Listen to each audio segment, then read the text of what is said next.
Development అంటాం మనం. అంటే ఎవరైనా సరే మంచి ఉన్నత స్థితికి వెళ్ళాలి అంటే ఏం చేయాలి? ఇప్పుడు సహజంగా పేరెంట్స్ ఏం చేస్తారు, ఎంతసేపు నా చదువు తప్ప వాళ్ళకి వేరే ప్రపంచాన్ని వాళ్ళు చూపించరు.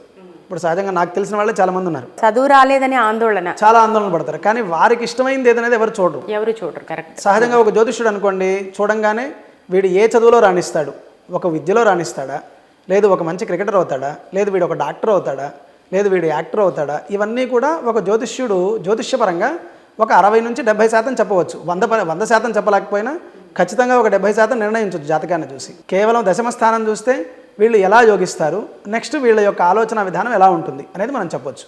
కాబట్టి దాన్ని బట్టి చేసుకోవచ్చు. చదువు రానటువంటి పిల్లలకి మనకి వేదంలో చెప్పినట్టుగా సంకటనాశన గణపతి స్తోత్రం అని అంటాం. అది చదువుకుంటే, చదువు రాని పిల్లలకు కూడా చదువు వచ్చిన వాళ్ళు చాలా వందల మంది ఉన్నారు నాకు తెలిసిన వాళ్ళు. కాబట్టి సహజంగా చదువు రానటువంటి వాళ్ళు దాంట్లోనే మనకు చెప్తారనమాట. ఒక 4 నెలలు మాత్రం ఆ స్తోత్రాన్ని రోజు పఠిస్తే మంచి చదువు వస్తుంది. చాలామంది కామెంట్స్ పెడుతూ ఉంటారు, ఈ స్తోత్రం చదివేస్తే పరీక్ష రాసేస్తారా, చదువుతారా అని. అంటే 32 మార్కులు వచ్చేవాడు 40 మార్కులు వచ్చినాయి అనుకోండి, వాడు చదివినట్టేగా, పాస్ అయితే చదివినట్టే కదా. 100% వచ్చిన వాళ్ళు, సక్సెస్ అయిన వాళ్ళు చాలా తక్కువ మంది ఉన్నారు. 40% వచ్చిన వాళ్ళు, సక్సెస్ అయిన వాళ్ళు చాలా ఎక్కువ మంది ఉన్నారు. కాబట్టి ఈ దశమ స్థానం చాలా ఇంపార్టెంట్ జాతకంలో. కాబట్టి ఆ విద్యాస్థానంలో ఏదైతే గ్రహ దోషం ఉంటుందో అది పరిహారం చేసుకుంటే చక్కగా వాళ్ళకి చదువు వస్తుంది, వాళ్ళు అనుకున్నటువంటి స్థాయికి కూడా వాళ్ళు వెళ్తారు.